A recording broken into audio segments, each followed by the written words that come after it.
देवी मैया की, कमलेश्वर महादेव की, कंडोलिया ठाकुर की, सिद्धबली महाराज की, ताड़केश्वर महादेव की, गंगा मैया की।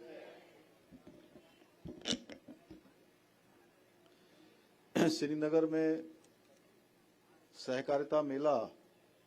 2025 के इस शुभ अवसर पर मंच पर आसीन और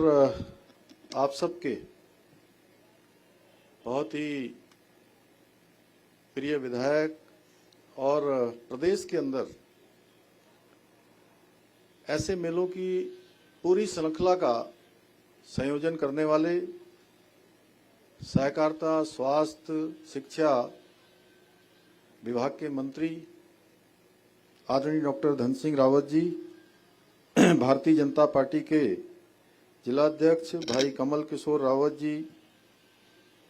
विधायक पौड़ी आदरणीय राजकुमार पौरी जी, जिला पंचायत की अध्यक्ष श्रीमती रसना बुटोला जी, मेयर श्रीनगर नगर निगम श्रीमती आरती भंडारी जी, शैलेंद्र सिंह बिष्ट जी, प्रदेश उपाध्यक्ष भारतीय जनता पार्टी, मातवर सिंह रावत जी, निवर्तमान अध्यक्ष सहकारी संघ, महावीर कुकरेती जी, उपाध्यक्ष सहकारी बैंक, उमेश त्रिपाठी जी, नरेंद्र सिंह रावत जी, मनोज पटवाल जी, मुलायम सिंह रावत जी, नलिन भट्ट जी, विनय घड़ियाल जी, मंडल अध्यक्ष महेंद्र राणा जी, एवं मंच पर आसीन हमारे सभी नेतागण, इस जनपद की जिलाधिकारी स्वाति भदौरिया जी, यहाँ के मुख्य विकास अधिकारी जी, पुलिस के वरिष्ठ पुलिस अधीक्षक एवं सभी विभागों से आए हुए सभी हमारे अधिकारीगण, सामने बैठे हुए हमारे टमटा जी, हमारी दीदी सुषमा रावत जी एवं अनेक हमारे पदाधिकारी और हमारे वरिष्ठ जनप्रतिनिधिगण जो सामने बैठे हुए हैं, और विभिन्न स्टॉलों के माध्यम से अपने बनाए हुए उत्पादों को आज हम सबके समक्ष और पूरे देश और दुनिया के सामने रखने का काम जिनके माध्यम से हो रहा है, ऐसे सभी स्वयं सहायता समूह की सभी हमारी बहनें और हमारे कलाकार बंधु जिन्होंने यहाँ पर आज हमारे छात्र और छात्राओं ने अनेक कार्यक्रम यहाँ पर प्रस्तुत किए हैं। विद्यालयों से आए हुए सभी प्रधानाध्यापक गण, अध्यापक गण, सभी मेरे प्रिय छात्र छात्राएं और यहाँ पर आए हुए सभी बड़े बुजुर्ग, माताएं, बहनें, मेरे नौजवान साथियों, मीडिया के सभी मित्रों, मैं सबसे पहले तो आप सभी का इस अंतर्राष्ट्रीय सहकारिता वर्ष 2025 के उपलक्ष्य में आयोजित इस शानदार सहकारिता मेले में आप सब ने यहाँ पर मेरे पहुँचने पर मेरा बहुत गर्मजोशी से स्वागत किया, मेरा और धन सिंह जी का, और सभी हमारे जितने भी पदाधिकारी, जितने भी हमारे जनप्रतिनिधिगण यहाँ पहुँचे हैं। और सच में हमारे छोटे छोटे स्कूल से आए हुए बच्चों ने, हमारी बहनों ने तिलक लगाकर मेरा, धन सिंह जी का और सभी का, सभी अतिथियों का स्वागत किया, अभिनंदन किया। मैं भी आप सभी का हाथ जोड़कर, सर झुकाकर आप सबका हृदय से स्वागत एवं अभिनंदन करता हूं। मैं इस अवसर पर गंगा मैया की इस पावन भूमि तथा महर्षि व्यास की तपोस्थली को भी दोनों हाथ जोड़कर प्रणाम करता हूं। ये मेरे लिए अत्यंत हर्ष का विषय है कि आज मुझे इस सहकारिता मेले के माध्यम से आप सभी के बीच में आने का सौभाग्य प्राप्त हुआ है। मुझे बताया गया कि 7 दिवसीय मेले में विभिन्न सहकारी समितियां, स्वयं सहायता समूह और हमारे किसान भाइयों के द्वारा उत्पाद जो बनाए जाते हैं उन सभी को यहाँ पर मंच और उनको प्रदर्शित करने का अवसर मिलेगा। और स्वास्थ्य विभाग, सहकारिता विभाग से जुड़ी हुई विभिन्न परियोजनाओं की जानकारी भी प्रदान की जाएगी। साथ ही हमारे किसान भाई बहनों को ब्याज मुक्त ऋण प्रदान करने के साथ साथ कृषि के क्षेत्र में उत्कृष्ट कार्य करने वाले स्वयं सहायता समूह को 5 लाख रुपए तक की सम्मान राशि से भी पुरस्कृत किया जाएगा। इसके अलावा यहाँ पर हुए रोजगार मेले के आयोजन द्वारा विभिन्न संस्थानों में हमारे 40 युवाओं को रोजगार के अवसर भी प्रदान किए गए हैं। मुझे पूरा विश्वास है ये मेला सहकारिता की भावना को और अधिक प्रगाढ़ करेगा और अधिक मजबूत बनाएगा और हमारी ग्रामीण अर्थव्यवस्था को मजबूत बनाने में हमारी बहनों के द्वारा जो उत्पाद बनाए जाते हैं उनको एक बेहतर मंच उपलब्ध कराएगा। भाइयों बहनों, सहकारिता का सिद्धांत मानव समाज का एक प्राचीन सिद्धांत कहा गया है, जिसमें सदैव समाज में सहयोग, एकता और सामूहिक प्रगति को बढ़ावा दिया गया है। जब प्रत्येक व्यक्ति अपने स्वार्थ से ऊपर उठकर समाज के समग्र हित के लिए काम करता है, तभी असली समृद्धि और स्थायी विकास संभव हो पाता है। यही सहकारिता का सिद्धांत भी है और सहकारिता का आधार भी है। आज के इस आधुनिक और प्रतिस्पर्धी युग में सहकारिता का महत्व पहले से कहीं अधिक हो गया है। इसी को देखते हुए संयुक्त राष्ट्र संघ ने 2025 को अंतर्राष्ट्रीय सहकारिता वर्ष घोषित किया है, ताकि वैश्विक सहयोग को बढ़ावा देकर सतत विकास के लक्ष्यों को उसके तय समय पर पूरा किया जा सके। आज जब पूरा विश्व सामाजिक रूप से, आर्थिक रूप से, पर्यावरणीय संकटों से, अनेक प्रकार की चुनौतियों से जूझ रहा है, तब ऐसे समय में हम सबकी जिम्मेदारी है कि हम सब एकजुट होकर इन समस्याओं का सामूहिक समाधान खोजें। आदरणीय प्रधानमंत्री जी के नेतृत्व में 2024 में भारत ने वैश्विक सहकारी सम्मेलन का सफल आयोजन किया। उन्होंने उस सम्मेलन में अंतर्राष्ट्रीय सहकारिता वर्ष का शुभारंभ करते हुए कहा था कि सहकारिता भारत के लिए संस्कृति और जीवन पद्धति है। प्राचीन काल में सहकारिता की भावना हमें वसुधैव कुटुंबकम के महान सिद्धांत से स्पष्ट रूप से देखने को मिलती है, जो समस्त मानवता को एक परिवार मानकर सहयोग और सौहार्द की शिक्षा प्रदान करता है। सहकारिता का मूल उद्देश्य केवल स्पर्धा नहीं है, बल्कि सहयोग और सहकार की भावना को बढ़ाना है। इसलिए सहकार से समृद्धि के स्वप्न को साकार करने के लिए आदरणीय प्रधानमंत्री जी ने ऐतिहासिक कदम उठाते हुए आजाद भारत के इतिहास में पहली बार अलग सहकारिता मंत्रालय का गठन किया। आज केंद्रीय गृह एवं सहकारिता मंत्री आदरणीय अमित शाह जी के नेतृत्व में यह मंत्रालय देश में सहकारिता आंदोलन को और अधिक मजबूत बनाने के लिए एक अलग प्रशासनिक, कानूनी और नीतिगत ढांचा तैयार कर रहा है। भाइयों बहनों, आदरणीय प्रधानमंत्री जी के मार्गदर्शन में और उनके सहयोग से हमारी सरकार भी सहकारिता को जन जन तक पहुंचाने के लिए कई कदम उठा रही है। इसी का परिणाम है बहुउद्देशीय सहकारी समितियों के कंप्यूटरीकरण के कार्य की शुरुआत उत्तराखंड में ही हुई और आज प्रदेश की सभी 671 सहकारियां समितियों के कंप्यूटरीकरण का कार्य पूरा हो चुका है।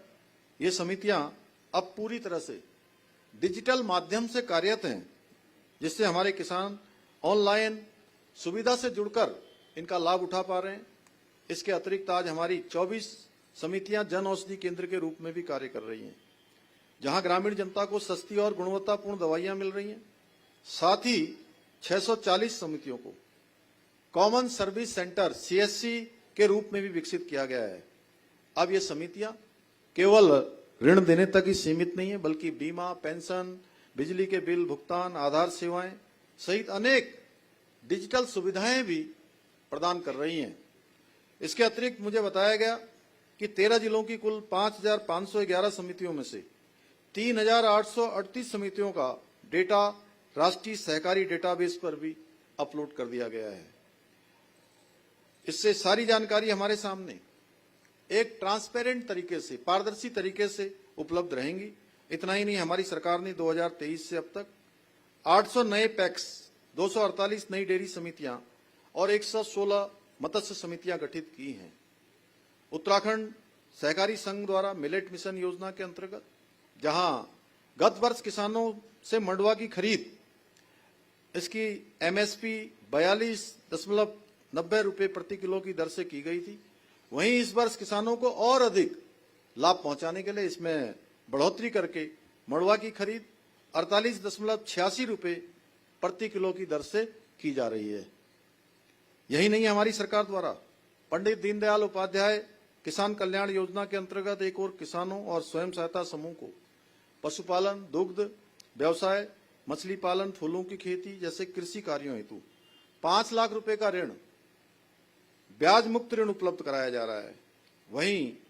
सरकारी समितियों के माध्यम से लघु और सीमांत किसानों को 1 लाख रुपए का ब्याज मुक्त फसली ऋण भी उपलब्ध कराया जा रहा है। हमने प्रदेश के सहकारी बैंकिंग क्षेत्र को और सशक्त बनाने के लिए भी अनेक उल्लेखनीय कार्य किया है। आज प्रदेश के सहकारी बैंकों में 16,000 करोड़ रुपए से अधिक की जमा पूंजी है, जो इन संस्थाओं के प्रति जनता के बढ़ते हुए भरोसे का स्पष्ट प्रमाण है। अभी सहकारिता मंत्री जी ने उसके बारे में बताया कि लगभग 3 गुना लोग आज सहकारिता के क्षेत्र में हमारे इस बैंकिंग सेवाओं से या सहकारिता विभाग से जुड़ चुके हैं। हमारी सरकार द्वारा महिला सहकारिता समितियों और स्वयं सहायता समूह को विशेष प्राथमिकता दी जा रही है। इन समितियों के माध्यम से महिला उद्यमिता को प्रोत्साहित किया जा रहा है, जिससे महिलाएं न केवल आत्मनिर्भर बन रही हैं, बल्कि स्थानीय अर्थव्यवस्था की मजबूत धुरी भी बन रही हैं। मुझे गर्व है कि आज प्रदेश के अंदर अभी जो हमने लखपति दीदी बनाने का जो अभियान लिया था, वो अभियान हमारा 100% तेज गति से आगे बढ़ रहा है और हमारी बहनें लखपति दीदियां बनकर महिला सशक्तिकरण की दिशा में एक इतिहास रचने का काम कर रही हैं। और मैं तो ये भी कहता हूं कि हमारे प्रधानमंत्री जी ने जो 5 नवंबर 2021 को बाबा केदार के धाम से उनके मुख से ये शब्द निकले थे कि वो शब्द बाबा के धाम में निकले, और उन्होंने कहा कि 21वीं सदी का तीसरा दशक उत्तराखंड का दशक होगा और इस 21वीं सदी के तीसरे दशक को उत्तराखंड के दशक को बनाने का काम एक क्रांति का काम, क्रांति की वाहक बनकर कोई उसको धरातल पर उतारने में सबसे बड़ी भूमिका, अग्रणी भूमिका निभाएंगी तो हमारे राज्य की मातृशक्ति निभाएंगी, जो कम संसाधनों में तमाम प्रकार की चुनौतियों का सामना करते हुए अपने कौशल से, अपने परिश्रम से आज अनेकों उत्पादों का निर्माण कर रही हैं, जिनकी अच्छी पैकेजिंग, अच्छी क्वालिटी और हर प्रकार से जिसकी डिमांड बढ़ रही है। और बहुत सारे ऐसे ऐसे उत्पाद हमारी महिलाएं बना रही हैं। सच में मैं हमेशा कहता हूं और केवल राज्य के अंदर नहीं, राज्य के बाहर जाकर भी मैं पूरे विश्वास पूर्वक ये बात कहता हूं कि हमारी महिलाओं के द्वारा बनाए हुए उत्पाद, हमारी स्वयं सहायता समूह की बहनों के द्वारा बनाए उत्पाद बहुराष्ट्रीय कंपनियों को भी पीछे छोड़ने का काम कर रहे हैं। यानी कि मल्टीनेशनल कंपनियां भी आज फीकी पड़ रही हैं। भाइयों बहनों, गढ़वाल क्षेत्र में भी हमारी सरकार के द्वारा विभिन्न योजनाओं को लागू किया गया है। पर्यटन को प्रोत्साहित करने के उद्देश्य से जनपद पौड़ी के अंतर्गत पौराणिक 4 धाम पैदल यात्रा मार्ग को पुनर्जीवित और विकसित करने का कार्य किया गया है। साथ ही श्रीनगर में अलकनंदा नदी के किनारे गंगा संस्कृति केंद्र का निर्माण कार्य भी किया जा रहा है। इसके अतिरिक्त हमने भारत के पूर्व सीडीएस जनरल बिपिन रावत जी के सम्मान में पौड़ी के कंडोलिया मैदान के निकट 100 मीटर ऊंचाई वाले तिरंगे झंडे को लगने के साथ ही एक पार्क का निर्माण भी किया गया है। इसके साथ ही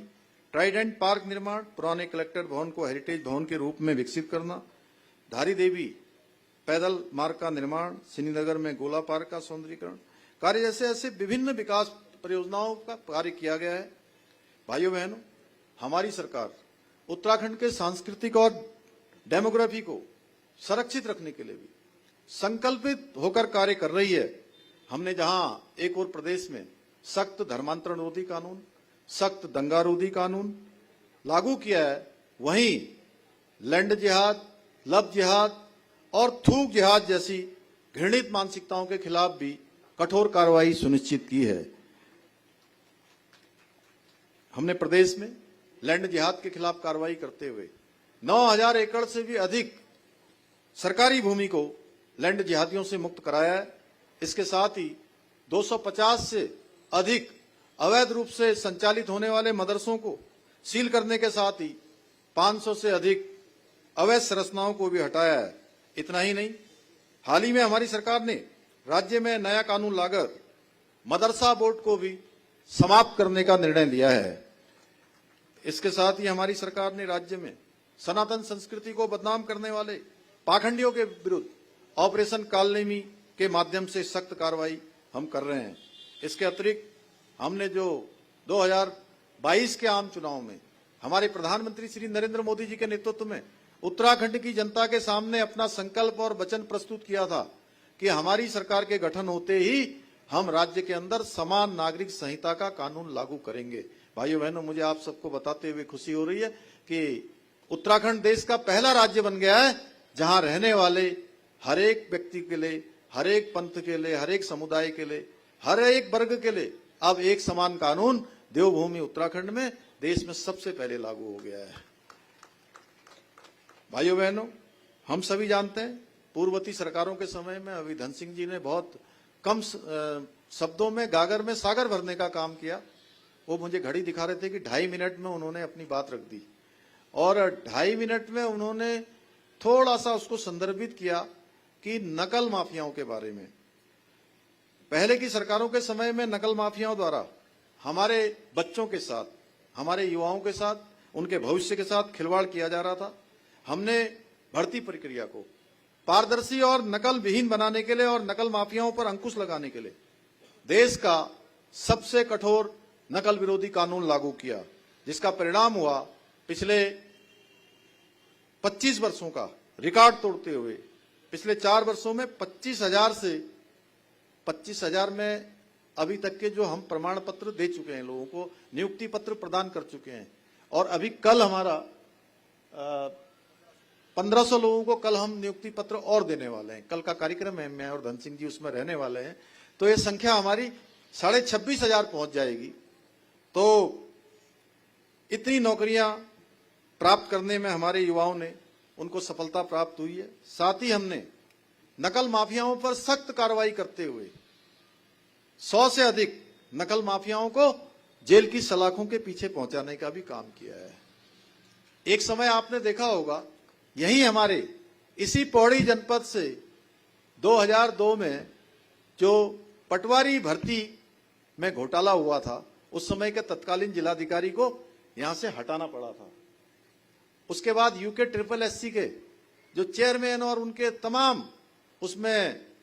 जो अधिकारी थे, उनके समय में एक बड़ी भर्ती घोटाला हुआ और उनके खिलाफ भी कार्रवाई करने का काम भी हमारी ही सरकार ने किया था। परंतु विपक्ष के कुछ लोगों को ये लगातार नौजवान युवाओं को, हमारे बच्चों को जो नौकरियां मिल रही हैं, वो उनको अवसर मिल रहे हैं, उनको ये रास नहीं आ रहा है। और हाल ही में हरिद्वार के एक परीक्षा केंद्र पर एक व्यक्ति द्वारा नकल का एक प्रकरण सामने आया। हमारी सरकार ने तुरंत एक्शन लेते हुए उस आरोपी को गिरफ्तार किया और मामले की जांच के लिए SIT का गठन कर दिया। यूसी ध्यानी जस्टिस उनकी अध्यक्षता में कमेटी बना दी और साथ ही युवाओं के हितों की रक्षा के लिए युवाओं की मांग पर CBI जांच की संस्तुति प्रदान करके पेपर को निरस्त करने का निर्णय भी हमने ले लिया। मैंने स्वयं युवाओं के बीच में जाकर धरना स्थल पर, हमारे युवा लगभग 1 हफ्ते से वहां पर धरना दे रहे थे, धूप में, गर्मी में, बरसात में बैठे हुए थे और वहीं धरना स्थल पर जाकर मैंने उनकी सभी न्यायोचित मांगों को मानने का उनको आश्वासन भी दे दिया। अब इसमें भी कुछ लोग कहने लगे कि मैं युवाओं के आगे झुक गया। मैं ऐसे सभी लोगों को स्पष्ट कर देना चाहता हूं कि हमारी सरकार युवाओं के भविष्य के साथ कोई समझौता नहीं करेगी। उसके लिए हम सर झुका भी सकते हैं और सर कटा भी सकते हैं। भाइयों बहनों, हमारी सरकार द्वारा राज्य में एक सख्त भू कानून भी लागू किया गया है। पूरे प्रदेश के अंदर आप सबको पता है, लंबे समय से जमीनों की खरीद फरोख्त चल रही थी। बड़े बड़े लैंड माफिया हमारे यहाँ पर जमीनों की अंधाधुंध खरीद फरोख्त करके अनाप शनाप तरीके से हमारी जमीनों को खुर्द बुर्द करने का काम कर रहे थे और उत्तराखंड के मूल अस्तित्व के साथ लगातार खिलवाड़ करने का काम कर रहे थे। अब हमने जो भू कानून लागू किया है, इसके बाद अब अनेक स्थानों से, प्रदेश से बाहर से आकर जमीनें खरीदने वाले भू माफियाओं को बड़ा झटका लगा है। उनके मंसूबों पर पानी फिर गया है। इतना ही नहीं, राज्य में आज भ्रष्टाचार के विरुद्ध भी हम जीरो टॉलरेंस की नीति के तहत सख्त कार्रवाई कर रहे हैं, जिसका प्रमाण है हमने प्रदेश के इतिहास में पहली बार, आज से पहले ये धारणा बन गई थी कि भ्रष्टाचार के मामले होते हैं, अपने कर्तव्यों के निर्वहन में लापरवाही होती है, तो छोटे छोटे कर्मचारियों पर गाज गिरा दी जाती है या छोटे छोटे कर्मचारियों पर कार्रवाई की जाती है और बड़ों को छोड़ दिया जाता है। भाइयों बहनों, हमने इस धारणा को भी बदलने का काम किया है। अब भ्रष्टाचार के संलिप्त पाए जाने पर, अपने कर्तव्यों में ठीक प्रकार से पूरा नहीं करने पर, छोटे कर्मचारी हों, बड़े कर्मचारी हों या उससे बड़े कर्मचारी हों, यानी कि छोटी मछलियां, बड़ी मछलियां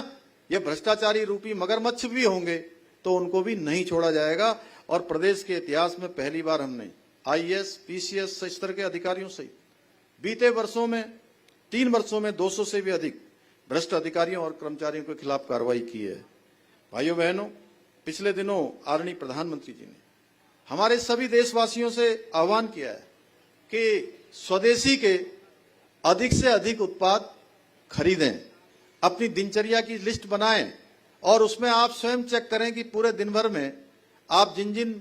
वस्तुओं का उपयोग कर रहे हैं उसमें से कितने स्वदेशी हैं। क्योंकि आज हमारे देश के अंदर इतनी कैपेसिटी हमारी हो गई है, इतनी क्षमता हो गई है कि एक पेन का निब से लेकर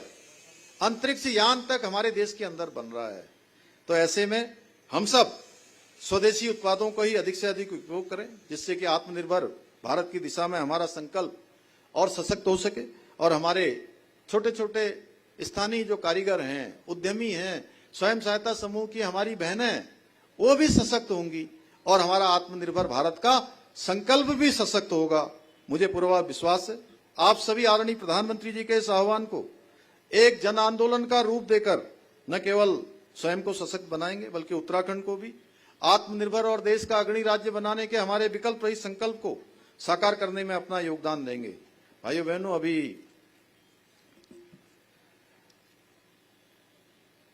आपके विधायक जी ने, धन सिंह जी ने यहाँ के लिए, चूंकि वो लगातार यहाँ चिंतित रहते हैं, अनेक प्रकार के नए नए नवाचार इस पूरी विधानसभा के अंदर करते हैं। उन्होंने कहा कि श्रीनगर में सीवर और पानी, उसकी ओर डीपीआर भी बना रहे और जैसे ही डीपीआर बन जाएगी और ये हमारा संकल्प है कि यहाँ पर सीवर की लाइनें भी हों और यहाँ पर पानी भी जो है हमारे 15 घंटे तक लगातार लोगों को अनवरत रूप से मिलता रहे। मैं निश्चित रूप से जैसे ही डीपीआर आएगी हम इसको तुरंत स्वीकृति वहां से प्रदान करेंगे। इसी विश्वास के साथ आप सभी के उज्जवल भविष्य की कामना करते हुए और आप सभी को दीपावली की अग्रिम शुभकामनाएं देते हुए, और जिन प्यारे प्यारे बच्चों ने, मैं जब भी आता हूं यहाँ, बैकुंठ चतुर्दशी के मेले में भी आया था, तब भी मैंने देखा कि हमारे बच्चों ने बहुत शानदार कार्यक्रम हमारे विद्यालय के बच्चों ने किए थे, एनसीसी के लोगों ने किए थे। मैं उन बच्चों को भी अपनी तरफ से बहुत शुभकामनाएं देता हूं, उनको बहुत धन्यवाद देता हूं, उनके उज्जवल भविष्य की कामना करते हुए अपनी बात को समाप्त करता हूं। धन्यवाद।